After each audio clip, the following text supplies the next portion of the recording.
Hello everyone students. आज हम next exercise 9.2, ये हमारा चैप्टर है कोनिकॉइड का। उसमें नेक्स्ट एक्सरसाइज हम देखते हैं।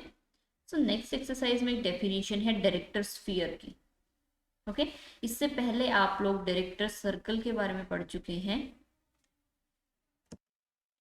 देखिए, मैं एक आइडिया देती हूँ। डायरेक्टर सर्कल आपने फर्स्ट चैप्टर की फोर्थ एक्सरसाइज में आपने देखा था। तो मान लीजिए आपके पास एक सर्कल है या कोई भी सेंट्रल कोनिक है जिसका सेंटर 0 0 है। ओके, सो ये आपके पास एक कोनिक है। 2D में बात कर रहे हैं, तब यहाँ सर्कल की बात हो रही है। ठीक है, सो 2D से रिलेटेड जो चीजें थी वो आपने फर्स्ट चैप्टर में पढ़ी थी। सो आपके पास एक सर्कल है सेंटर्ड एट 0 0। सो आपने क्या देखा था, डायरेक्टर सर्कल इक्वेशन कैसे आती है? अगर आपके पास दो परपेंडिकुलर टेंजेंट्स, ओके, एक पॉइंट से दो परपेंडिकुलर टेंजेंट जब डाले गए हैं, ये से P पॉइंट है और ये दोनों परपेंडिकुलर इस तरह से डाले गए हैं इस कोनिक के ऊपर, such that these two are perpendicular. ठीक है, ये दोनों टेंजेंट्स आपस में परपेंडिकुलर हैं। सो ऐसे P पॉइंट का लोकस, ऐसे P पॉइंट का लोकस जो हमें मिलेगा, वो जो उससे जो हमें हमारे पास सर्कुलर जो फिगर आ रही है, that is called as director circle. ठीक है, तो ये जो बात हमने 2D में की थी, एज इट इज यही बात हम अब 3D में करने वाले हैं, मतलब कोनिकॉइड्स के लिए करने वाले हैं। अब इस सर्कल की जगह आपके पास मान लीजिए कोई सेंट्रल कोनिकॉइड, मान लीजिए स्फीयर है आपके पास। ठीक है, स्फीयर एक सरफेस हो गया, 3D है। तो एक स्फीयर के ऊपर जब तीन म्यूचुअली परपेंडिकुलर, एक पॉइंट से आपने इमेजिन किस तरह से करना कि एक पॉइंट से तीन, आपने मान लीजिए तीन पेन आपने पकड़े हुए हैं एक पॉइंट पे। ठीक है, उनका एक पॉइंट सेम है, उस पॉइंट से आपने तीन पेन पकड़े हुए हैं और वो तीनों स्फीयर के को टच कर रहे हैं एज ए टेंजेंट। ठीक है, टेंजेंट की तरह तीन, जैसे 3D में देखोगे तो यहाँ पे मान लीजिए एक तीसरे लाइन ने यहाँ पे ऐसे टच किया हुआ है। सो इस तरह से तीन जब म्यूचुअली परपेंडिकुलर प्लेन आपके पास स्फीयर को टच कर रहे हो, तो ऐसे जो पॉइंट्स मिलेंगे उन पॉइंट्स के लोकस को क्या कहेंगे? डायरेक्टर स्फीयर कहेंगे। ठीक है, सो ये उसी तरह से है। अब देखिए, इसमें हम किसी भी डायरेक्टर स्फीयर की इक्वेशन निकालने के लिए, आपके पास कोई सेंट्रल कोनिकॉइड गिवन है और उसकी डायरेक्टर ऑफ स्फीयर की इक्वेशन उसके कोरस्पॉन्डिंग क्या होगी, वो मैं डायरेक्टली यहाँ पे बता रही हूँ, प्रूफ हम नहीं देख रहे हैं। सो आपके पास ये एक सेंट्रल कोनिकॉइड है, a x square plus b y square plus c z square equals to 1। Okay, तो इसके डायरेक्टर स्फीयर हो गया x square plus y square plus सी स्क्वायर। लेफ्ट साइड ये रहेगी, राइट साइड में 1/a, this is x square का जो coefficient था उसका reciprocal, that is 1/a plus फिर वाई स्क्वायर का कोफिशिएंट का रेसिप्रोकल 1/b प्लस 1/c, इस तरह से। ठीक है, ये जस्ट मैं एक आइडिया दे रही हूँ कि डायरेक्टली हमें देखना हो तो किस तरह से हम कर सकते हैं। अब सेंट्रल कोनिकॉइड है x square by A square plus y square और b square plus ji square by C square equals to 1। तो इसके लिए कॉरस्पॉन्डिंग डायरेक्टर स्फीयर जो मिलेगा वो x square plus y square plus जी स्क्वायर, लेफ्ट साइड हो गई ये, इक्वल टू, देखिए यहाँ पे एक्स स्क्वायर कोफिशिएंट है 1/a स्क्वायर, उसका रेसिप्रोकल होगा तो a square. So A square plus B square plus C square, ये आपके पास डायरेक्टर स्फीयर की इक्वेशन आ गई इस गिवन कोनिकॉइड के रिस्पेक्ट में। तो इसी तरह से कोई भी सेंट्रल कोनिकॉइड गिवन होगा उससे आप इक्वेशन निकाल सकते हैं। ठीक है, अभी देखिए नॉर्मल क्या होता है। आपके पास मान लीजिए ये कोई कोनिकॉइड है। ठीक है, इस कोनिकॉइड पे पी पॉइंट के ऊपर, पी पॉइंट के ऊपर ये कोई टेंजेंट प्लेन है, this is your tangent plane. So जो टेंजेंट इसी पी पॉइंट के ऊपर जो टेंजेंट प्लेन के परपेंडिकुलर रहेगा, ठीक है, वो नॉर्मल हो जाएगा। सो मान लीजिए ये दिस लाइन ए पी, ये A P is a normal, A P is normal to this conicoid at point P, P point पे बात हो रही है, तो ये नॉर्मल हो गया। अब इस नॉर्मल की इक्वेशन निकालनी है। अब मान लीजिए किसी x1 y1 z1 पॉइंट के ऊपर, अब मान ये जो पी पॉइंट था, ठीक है, इस पॉइंट के ऊपर ये है x1 y1 z1, इस पॉइंट के ऊपर हमने इक्वेशन ऑफ नॉर्मल बतानी है इस इलिप्सॉइड के कॉरस्पॉन्डिंग। सो ये कॉनिकॉइड अगर एक इलिप्सॉइड होता, मतलब इसे कंप्लीट कर दीजिए आप, तो ये मान लीजिए एक इलिप्सॉइड है आपके पास और इस इलिप्सॉइड की आपने इक्वेशन बतानी है नॉर्मल की पी पॉइंट के ऊपर।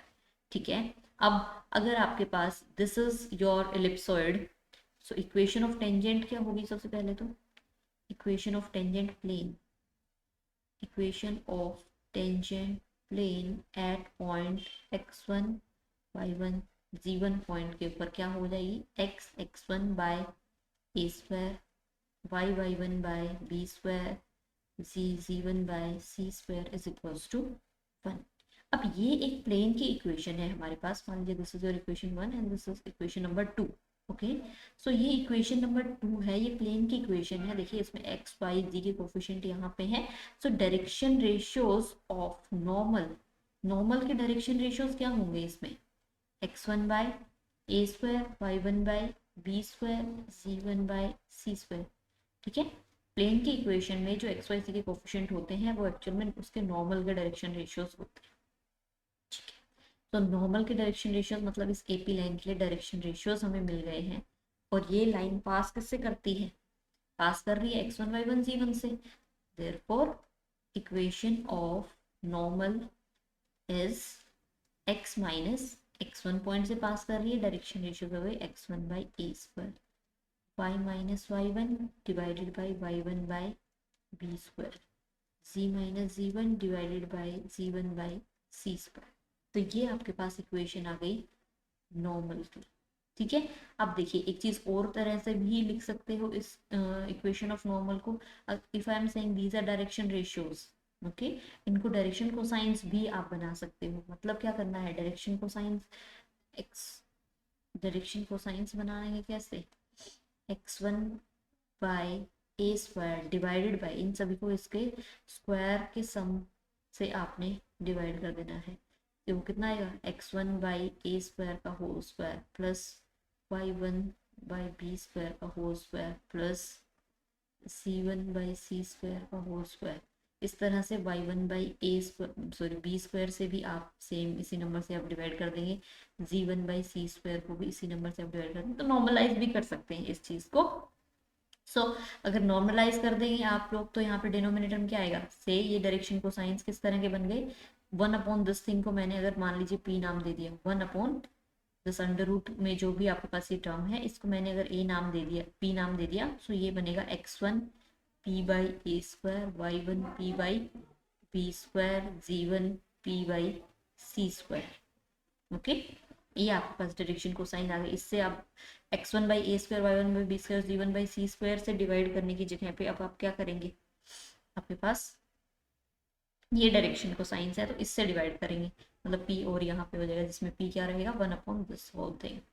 ठीक है, p इज व्हाट, 1 अपॉन में under root x1 by A square whole square, y1 by B square whole square plus z1 by C square whole square. ये आपके पास p हो जाएगा। सो ओके, नॉर्मल की इक्वेशन डायरेक्शन रेशियो से भी divide है या डायरेक्शन कोसाइन से भी आप डिवाइड करके वहां पे लिख सकते हैं। नेक्स्ट अब देखिए एक प्रॉब्लम है, the normal at any point p of the ellipsoid. आपके पास इलिप्सॉइड है, उसका एक किसी p पॉइंट के ऊपर नॉर्मल प्रिंसिपल प्लेन्स को g1 g2 g3 पॉइंट पे टच कर रहा है, मीट कर रहा है। ओके, देन ये आपने दो चीजें शो करनी है। अब देखिए सबसे पहले मैं यहाँ पे बताना चाह रही हूँ कि प्रिंसिपल प्लेन्स का क्या मतलब है। देखिए ये जिस तरह से कोऑर्डिनेट एक्सेस प्रिंसिपल एक्सेस बोली जाती है, कौन सी, ओ एक्स, ओ वाई, ओ जी, जिसे हम बोलते हैं एक्स एक्सेस, वाई एक्सेस, जी एक्सेस।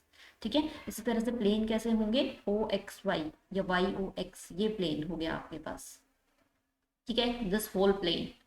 इसी तरह से एक्स ओ जी ये प्लेन पूरा, इसी तरह वाई ओ जी ये प्रिंसिपल प्लेन कहलाते हैं। तो आपका इलिप्सॉइड बना हुआ है, मान लीजिए यहाँ पे आपका कोई इलिप्सॉइड बना हुआ है इस तरह से, और इस इलिप्सॉइड किसी एक पॉइंट पी के ऊपर 3D बनेगा, ये 3D इमेजिन करना है। इसी इसके पी पॉइंट के ऊपर जो नॉर्मल है वो g1 g2 g3 पॉइंट पे इन प्रिंसिपल प्लेन्स पे टच कर रहा है। ओके, तो सबसे पहले देखिए आपके पास ये इलिप्सॉइड गिवन है।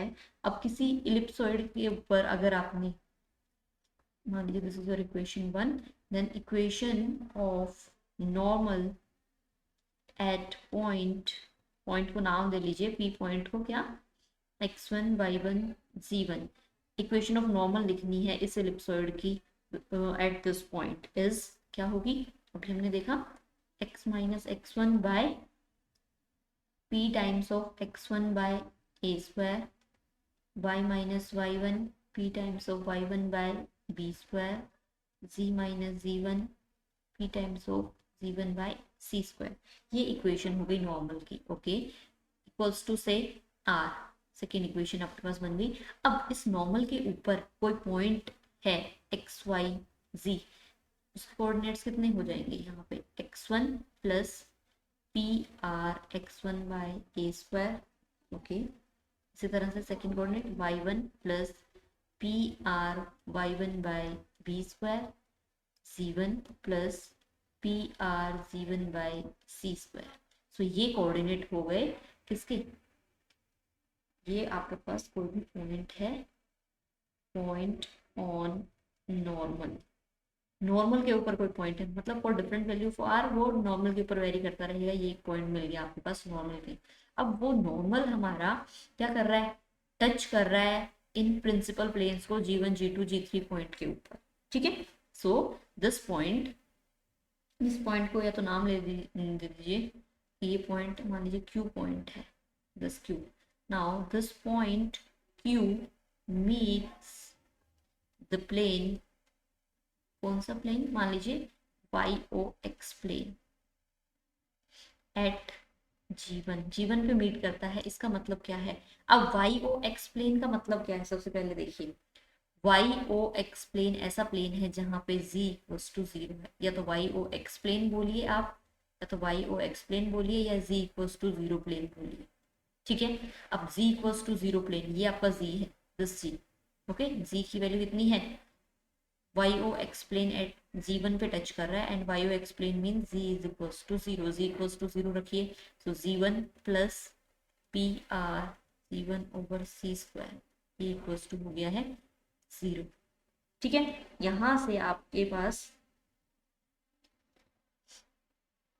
G1 1 plus P R by C square is equals to 0। यहाँ से आपके पास G1, क्या G1 इक्वल्स टू 0 हो सकता है, G1 क्या है, G1 तो आपके पास कोई पॉइंट है, देखिए G1 क्या था, G1 is coordinate of point P point पे कोऑर्डिनेट है, वो यहाँ पे 0 नहीं है, ये G1 है हमारे पास। ठीक है, सो क्या 0 होगा फिर, इसका मतलब जो ब्रैकेट में टर्म है, ब्रैकेट में टर्म इक्वल्स टू 0, यहाँ से r की वैल्यू निकाल लीजिए minus C square by P, ये आपके पास r आ गया। r आपके पास आने के बाद हमारे पास P(G1) कितना बच गया, P(G1) कितना हो गया, और P पॉइंट से G1 तक का डिस्टेंस। ठीक है, जहां पे टेंजेंट, जहां पे नॉर्मल ने प्लेन को टच किया वो पॉइंट, और जिस पॉइंट से नॉर्मल स्टार्ट हुआ that is minus C square by P.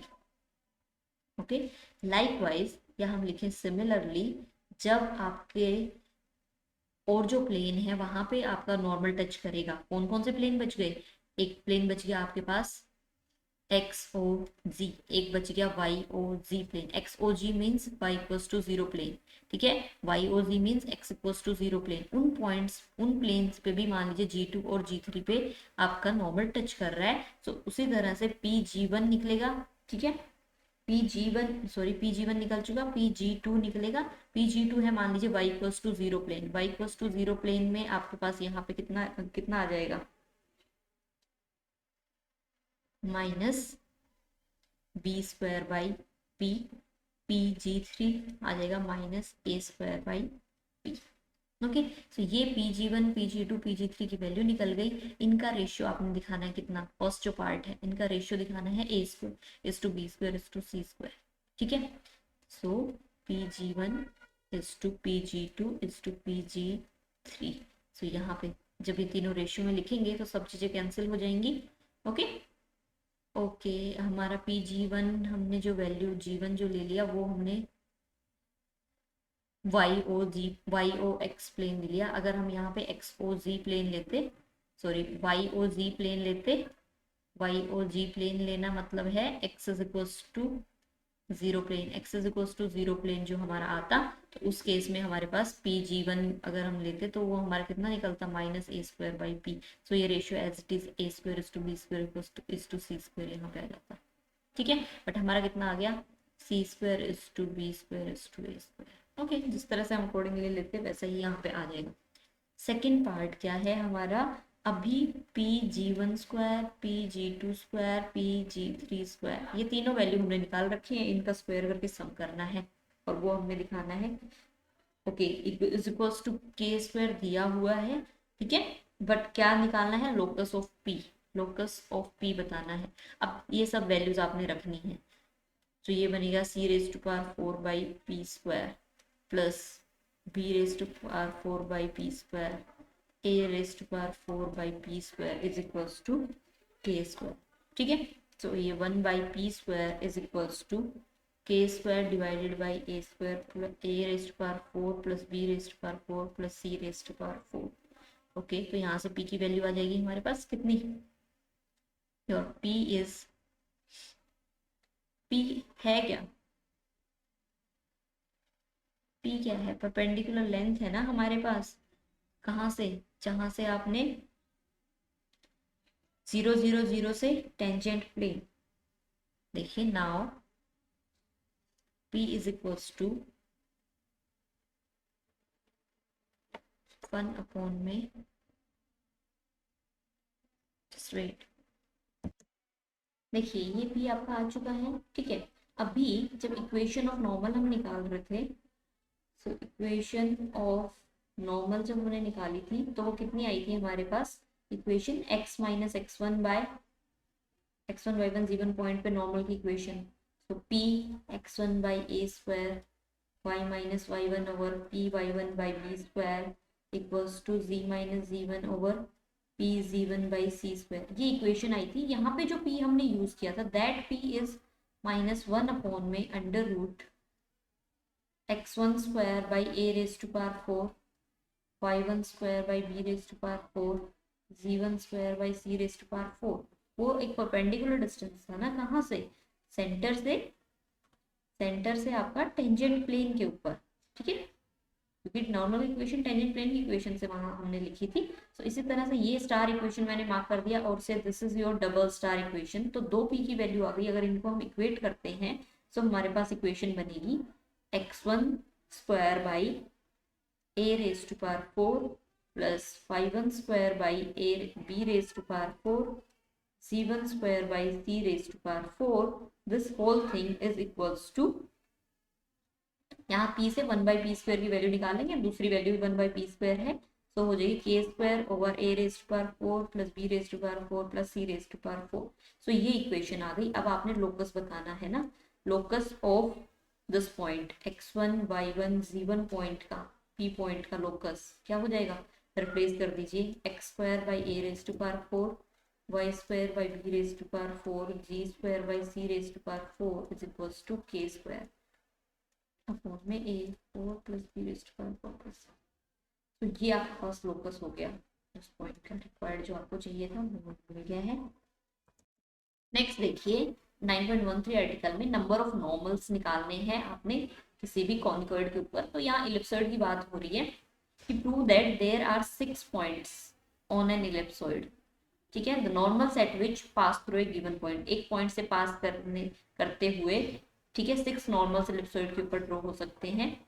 अब देखिए सेकेंड, ये इस तरह से भी पूछा जा सकता है, prove that 6 normals can be drawn from A given point two the ellipsoid. एक गिवन पॉइंट अगर कोई दिया है, उस पॉइंट से आप इलिप्सॉइड के ऊपर 6 नॉर्मल्स ड्रॉ कर सकते हैं।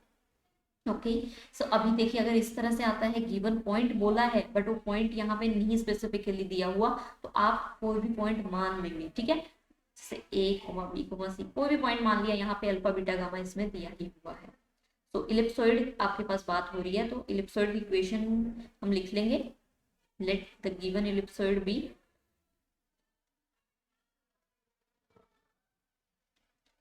x²/a² plus y²/b² plus z²/c² is equals to 1।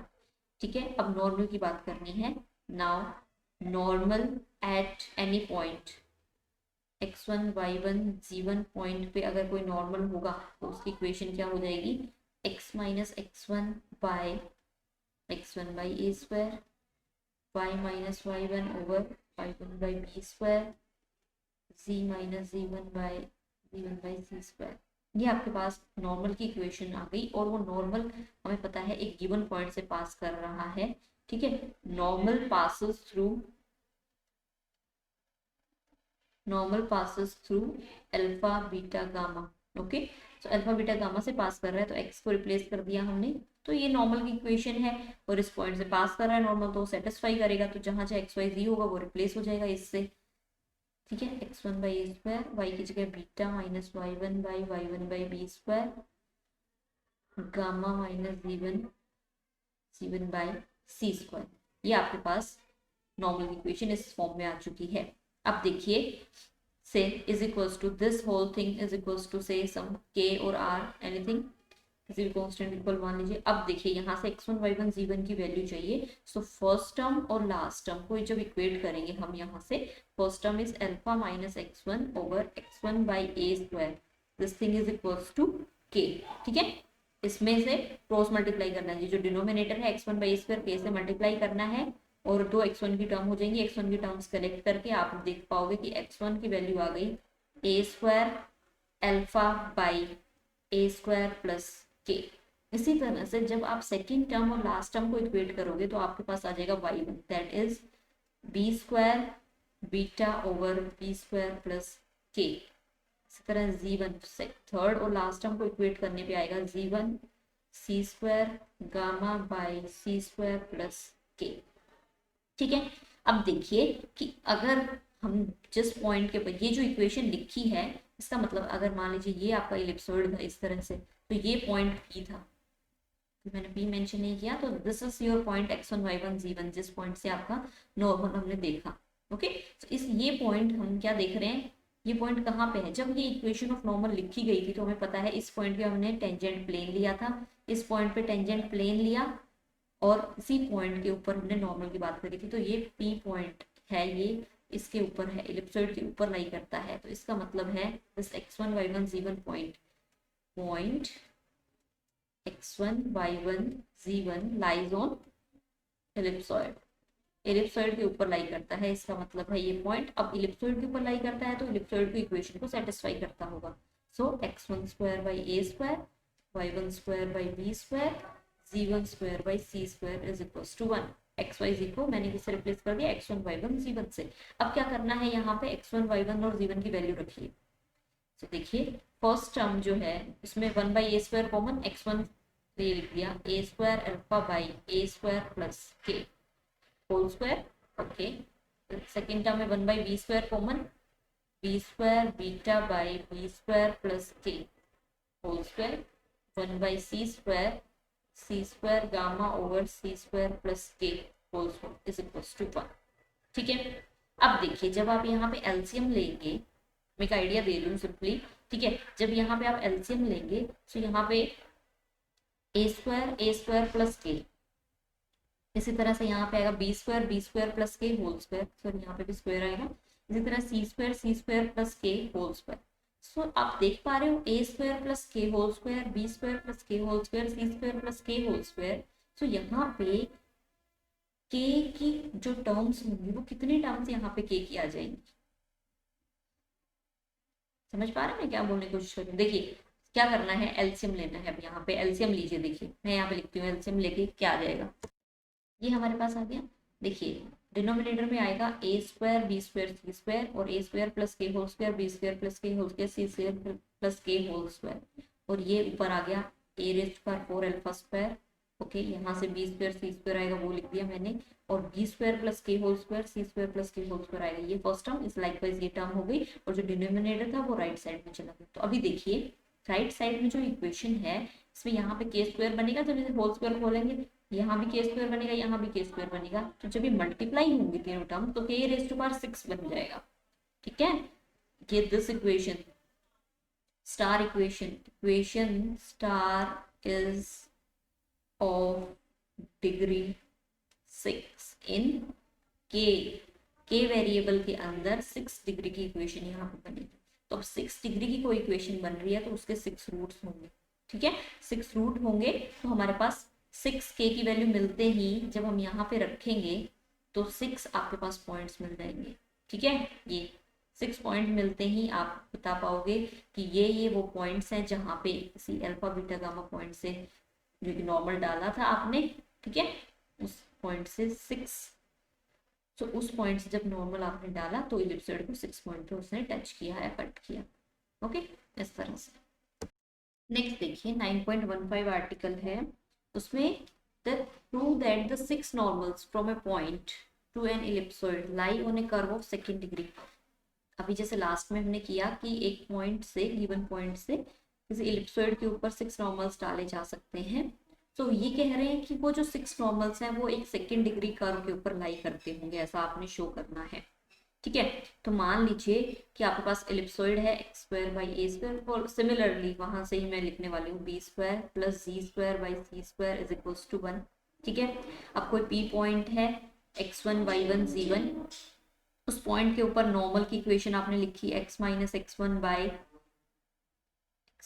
A square, y minus y1 over y1 by B square, z minus z1 over z1 by C square. ठीक है, इस तरह से अब वो इक्वेशन पास करती है गिवन पॉइंट से। ठीक है, and that given point is, let given point be आपका हो गया अल्फा बीटा गामा। ओके, तो अल्फा बीटा गामा की वैल्यू यहाँ पे रखी और आपने x1 y1 z1 की वैल्यू निकाली थी। ओके, सो आर हमारे पास आ गया था इक्वल्स टू सम के, यहाँ पे एक हमने लिखा था ये अल्फा बीटा गामा पहले पॉइंट यहाँ पे पुट किया, alpha minus x1 by A square, beta minus y1 over y1 by B square, gamma minus Z one by C square equals to say some K. Okay, सब अब यहाँ पे आपके पास अल्फा फर्स्ट और लास्ट टर्म को जब हम इक्वेट करेंगे, so alpha plus x1 is equals to K x1 by A square. Okay, सो यहाँ से अल्फा की वैल्यू कितनी हो गई, अल्फा हो गया हमारे पास x1 के by A square minus 1 multiplied with x1। ठीक है, सो ये कितना बन गया आपके पास, सॉरी यहाँ पे माइनस है हमारे पास, सो ये आ गया प्लस साइन, और ये अल्फा की वैल्यू आ गई हमारे पास k plus a square divided by A square multiplied with x1, this is our alpha. Okay, so A square की वैल्यू आ गई, a square is x1 k plus, जो डिनोमिनेटर में ए स्क्वायर है इसको सिर्फ यहाँ पे लेफ्ट में लिया है, तो a square is x1 k times of k plus a square divided by alpha, denominator में चला गया। ओके, सो इसी तरह से इसमें अगर ए स्क्वायर प्लस के मैं कर दूं यहाँ, सो ए स्क्वायर प्लस के हमारे पास, ये सिर्फ कुछ हमने सेटिंग हमने करनी है, कुछ हमने सिंप्लीफाई हमने करना है इस चीज को, जिससे कि हमारे पास ये वैल्यू यहाँ आ जाएगी, A square plus K is equals to, A square plus K की वैल्यू कितनी हो जाएगी, A square alpha by x1, ये आपके पास ए स्क्वायर प्लस के हो गया। ठीक है, से मार्क दिस एज 1। सिमिलरली जब आप यहाँ से सेकेंड और लास्ट टर्म को इक्वेट करेंगे तो आप निकाल सकते हैं इसी तरह से बी स्क्वायर प्लस के, और उसकी वैल्यू आ गई B square beta by Y 1। Okay, say second equation, and इसी तरह से सी स्क्वायर प्लस के आपके पास आ जाएगा सी स्क्वायर बीटा प्लस जी1। ये तीन इक्वेशंस आपके पास आ गई। Okay, now what we have to do, हमने दिखाना है कि second order equation, second degree equation बने। ठीक है, so just multiply equation 1 2 and 3 by किस किस से करना है, B square minus C square minus A square and A square minus B square से रिस्पेक्टिवली। मतलब फर्स्ट इक्वेशन को बी स्क्वायर माइनस सी से, सेकंड को सी स्क्वायर माइनस ए स्क्वायर से, और सेकंड देखिए इसको ध्यान कैसे रखना है, फर्स्ट इक्वेशन में ए स्क्वायर प्लस के है, उसे बी स्क्वायर माइनस सी स्क्वायर से, ए की कोई भी टर्म नहीं है। लाइकवाइज इन तीनों को हमने यहाँ पे मल्टीप्लाई करना है एंड एड देम, ऐड किया, सो फर्स्ट टर्म को जो मल्टीप्लाई किया, first term is left side A square plus K है, उसे हमने मल्टीप्लाई किया बी स्क्वायर माइनस सी स्क्वायर से, okay, plus B square plus K को मल्टीप्लाई किया हमने सी स्क्वायर माइनस ए स्क्वायर से, सी स्क्वायर प्लस के को मल्टीप्लाई किया A square minus B square से, this is equals to A square alpha over x1 multiplied with B square minus C square plus B square beta by y1 multiplied with c square minus A square plus C square gamma by z1 multiplied with a square minus B square. Okay, so इन्हें आप simplify करना है, left side और right side को जितना हो सके simplify करके आप जब लिखेंगे, so what we will get that this left side is equals to 0, so right side आपके पास बन गया a square alpha over x1 b square minus C square, B square minus C square plus B square beta over y1 c square minus A square, C square gamma by z1 a square minus B square. Okay, so ये आपके पास हो गए, this is your required equation and now locus of this point x1 y1 z1 point is locus, locus या फिर LCM ले लीजिए, करना क्या है x1 y1 z1 को एक्स वाई जी से रिप्लेस करना है, सो ए square alpha b square minus सी स्क्वायर, जब एलसीएम भी ले लेंगे आप तो ये आ जाएगा y z plus B square beta c square minus A square x z plus C square gamma a square minus B square x y. Okay, so ये आपके पास रिक्वायर्ड सेकेंड डिग्री इक्वेशन हो गई है ना, सेकेंड डिग्री इक्वेशन है ये। तो देखिए अभी जो हमने 9.15 आर्टिकल डिराइव किया वहाँ पे सेकेंड डिग्री इक्वेशन आई थी, उसमें सारी टर्म सेकेंड डिग्री की थी, कोई भी कांस्टेंट टर्म वहाँ पे नहीं थी, ठीक है। सो वो एक कॉन की इक्वेशन है और उसी पे बेस्ड ये एक प्रॉब्लम है। देखिए if P Q R P dash Q dash R dash are the feet of the 6 normal, किसी एक गिवन पॉइंट से अगर हम नॉर्मल ड्रॉप करते हैं तो 6 हमें पॉइंट मिलेंगे इलिप्सॉइड के ऊपर, ये हम पीछे भी आर्टिकल किया है। तो लाइकवाइज उन पॉइंट्स को नाम दे दिया अब P Q R P dash Q dash and R dash. The plane P Q R plane भी यहाँ पे गिवन है, तो हमने बताना है जो P dash Q dash R dash है वो इस प्लेन, उनका प्लेन ये होगा।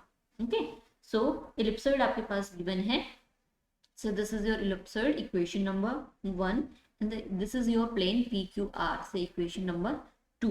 now equation let कर लेते हैं, let equation of plane P dash Q dash R dash B जो हमने अभी कैलकुलेट करनी है, that is L dash X M dash Y N dash G minus P dash is equals to 0। तो हमने अभी क्या करना है, L dash M dash N dash और पी डैश इन सब की वैल्यू हमें निकालनी है, ठीक है, और वो यही आना चाहिए ऐसा गिवन है, ये दिखाना है आपने कि ये आपके पास आना चाहिए।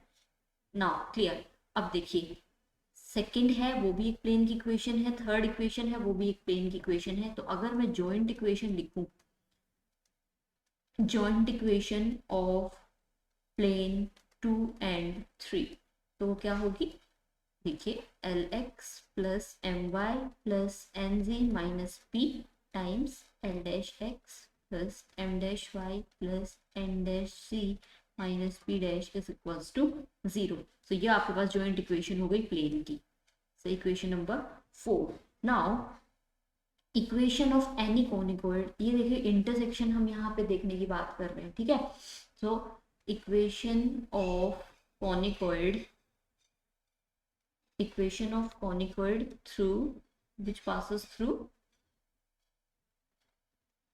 point of intersection of, मैं पता है अगर किसी का इंटरसेक्शन देखना होता है, अब कोनिकॉइड का इंटरसेक्शन और प्लेन का इंटरसेक्शन की बात हो रही है, through the point of intersection of equation number 1 and equation number 4, हमारी एलिप्सॉइड का और इस प्लेन का जब इंटरसेक्शन होगा तो वो इक्वेशन किस तरह से आती है, स्फीयर और प्लेन का इंटरसेक्शन किस तरह से देखा जाता है, sphere plus k times plane. Likewise conicoid sorry ellipsoid y square by B square plus C square by C square minus 1 plus k times this plane, plane is this l x plus m y plus n z minus p l dash x m dash y n dash z minus p dash is equals to 0। ये intersection आपके ellipsoid का और plane का यहाँ पे आ गया है। अब हमने देखा था कि लास्ट में जब प्लेन सॉरी हमारी कोनिकोइड का इंटरसेक्शन जब हमने देखा था, सो 6 नॉर्मल जब ड्रॉ की गई थी किसी पॉइंट से, तो वो किसके ऊपर लाई करते हैं, those points lie on a curve of second degree curve के ऊपर लाई कर रहे थे और वो कोन की इक्वेशन आ रही थी। ठीक है, सो कोन की इक्वेशन जो आई थी अभी हमने उसमें क्या देखा कि वहां पे कोई भी एक्स स्क्वायर की टर्म नहीं थी, कोई भी वाई स्क्वायर की, कोई भी जी स्क्वायर की टर्म नहीं थी। सारी टर्म्स कौन सी थी, सिर्फ एक्स वाई वाई जी जी एक्स की टर्म थी और कोई कांस्टेंट टर्म भी वहां पे नहीं थी। सो हम क्या करेंगे, इस इक्वेशन को सिंप्लीफाई करके क्या करेंगे, coefficient of X square, coefficient of Y square, coefficient of Z square और कांस्टेंट टर्म जो यहाँ पे आने वाली है उन सभी को हम इक्वल टू 0 पुट करते हैं। ठीक है, इस इक्वेशन में जो भी x square Y square Z square के टर्म्स आएंगे उनके कोफिशिएंट और कांस्टेंट टर्म कोई आई तो वो भी हमने इक्वल टू 0 रख देनी है। सो देखिए अब यहाँ पे सबसे पहले मैं एक के लिए बता देती हूँ कोफिशिएंट ऑफ एक्स स्क्वायर की टर्म्स कौन सी आने वाली है। सबसे पहले कोफिशिएंट ऑफ एक्स स्क्वायर को हम 0 रखेंगे, तो कोफिशिएंट ऑफ एक्स स्क्वायर की टर्म यहाँ पे है, उसका कोफिशिएंट है कितना 1/a²। ओके, अब यहाँ पे भी देखिए आप, जब ये first term that is L x, ये एल एक्स जो टर्म यहाँ मल्टीप्लाई होगी एल डैश एक्स से तो एक्स स्क्वायर बनेगा, तो उसके कोफिशिएंट में कितना आ जाएगा, के मल्टीप्लाई होगा L L dash is equals to 0। बाकी कहीं पे भी एक्स स्क्वायर की टर्म नहीं मिलने वाली है हमें। ठीक है, तो यहाँ से एल डैश की वैल्यूज निकाल देंगे -1/a² के एल, करेक्ट। इसी तरह कोफिशिएंट ऑफ वाई स्क्वायर जब आप देखोगे सो 1/b² यहाँ से एम डैश यहाँ से, सो सिमिलरली आपके पास एम डैश की वैल्यू आ जाएगी -1/b² के एम एंड सिमिलरली आपके पास एन डैश की वैल्यू आ जाएगी -1/c² के N. Okay, L dash M dash N dash की वैल्यू आ जाएगी और आपके पास एक कांस्टेंट टर्म भी हमने देखनी है। कांस्टेंट टर्म यहाँ पे रहेगी -1, ठीक है, यहाँ पे -1 कांस्टेंट टर्म और यहाँ पे कितनी टर्म आएगी -p dash is equals to 0, so p dash is equals to 1/kp। So ये सारी टर्म्स आपने किसकी, L dash M dash N dash की जब आप वैल्यू यहाँ पे माने, क्योंकि ये हमने तो लेट किया था ना, ये हमने दिखाना था कि ये यहाँ पे L dash M dash N dash और पी डैश की वैल्यू जब हम डालेंगे तो वो एक्चुअल में ऐसा दिखेगा, ये हमने शो करना था। So it put values of L dash M dash N dash and P dash in equation, third equation में आप पुट कर देंगे यहाँ पे वैल्यूज। ठीक है, इसके अंदर सो उसके बाद सिंप्लीफाई करके आप देखेंगे कि we get a required equation of plane for P dash Q dash R dash plane के लिए आपको रिक्वायर्ड इक्वेशन मिल जाएगी। ठीक है, क्या मिल जाएगी, X divided by a² L plus Y divided by b² M z divided by c² n plus 1/p is equals to 0 is required equation of plane p dash q dash r। जो भी terms और जो common है जैसे k वो cancel out हो जाएगा through out. Clear. सो अभी एक चीज और देखिए कि एक्सरसाइज जब आप 9.2 एक्सरसाइज करने जाएंगे, मैं यहाँ पे आपको हिंट दे देती हूँ। एक्सरसाइज 9.2 में मैक्सिमम क्वेश्चंस हैं, उनमें हिंट वहाँ पे गिवन है, तो जिस तरह से या तो कोई आर्टिकल किया गया है उसके क्वेश्चन या जिस तरह से आपने यहाँ पे हिंट दे रखा है उसकी हेल्प से आप सोल्व कर सकते हैं उन क्वेश्चंस को। बट क्वेश्चन नंबर 4 है यहाँ पे, दैट इज, ठीक है, जस्ट लाइक फर्स्ट एग्जाम्पल जो हमने डिस्कस किया था उसी तरह से normal at any point P central conicoid के लिए 3 प्रिंसिपल प्लेन्स जो मैंने बताए थे G1 G2 G3 पे मीट करता है, तो आपने ये शो करना है। ओके, सो इसके लिए हिंट सिर्फ इतना है कि मैं यहाँ पे आपको सेंट्रल कोनिकोइड एक बता देती हूँ, क्योंकि आप लोग मेरे हिंट के बाद रिलेट कर पाएंगे कि ऐसा ही सेंट्रल कोनिकोइड लेने पे ऐसे आ पाएगा। ठीक है, सो फर्स्ट एग्जाम्पल से रिलेट कर लेना आप। वहाँ पे फर्स्ट एग्जाम्पल में जो हमारे पास था सेंट्रल कोनिकोइड वो गिवन था square by A square, ellipsoid given था वहां पे, ठीक है। चलो मैं बता देती हूँ यहाँ पे, वहां पे ये गिवन था X square by A square, Y square by B square, Z square by C square is equals to 1। और उस केस में जब प्रिंसिपल एक्सेस पे वो आप सॉरी नॉर्मल डाल रहे थे, तो वो जब प्रिंसिपल प्लेन्स को जब कट कर रहा था, तो ये रेशियो हमने जो था वो शो किया था, this ratio is equals to A square is to B square is equals to C square. तो देख रहे हो ये रेशियो कितना आ रहा है, x square Y square Z square का जो कोफिशिएंट है ना, क्या कोफिशिएंट है, 1 अपॉन में ए स्क्वायर, ये कोफिशिएंट है इसका, यहाँ पे कोफिशिएंट क्या है 1 अपॉन में बी स्क्वायर, यहाँ पे कोफिशिएंट है 1 अपॉन में सी स्क्वायर, उनका रेसिप्रोकल है। लाइकवाइज अगर हमने हमारा सेंट्रल कोनिकॉइड ये अगर ले लेते हैं, our central conicoid is a x square plus b y square plus c z square is equals to 1। अगर ये हमारा सेंट्रल कोनिकॉइड है, तो उस केस में pg1 pg2 pg3 ये रेशियो हमारा कितना आ जाएगा, this ratio will be are 1/a is to 1/b is to 1/c। So what you have to do, जैसा हमने अभी सोल्व किया, अगर हम सेंट्रल कोनिकॉइड ये लेके चलेंगे और लाइकवाइज हम प्रोसेस करेंगे, तो we will get our required answer. Okay, clear.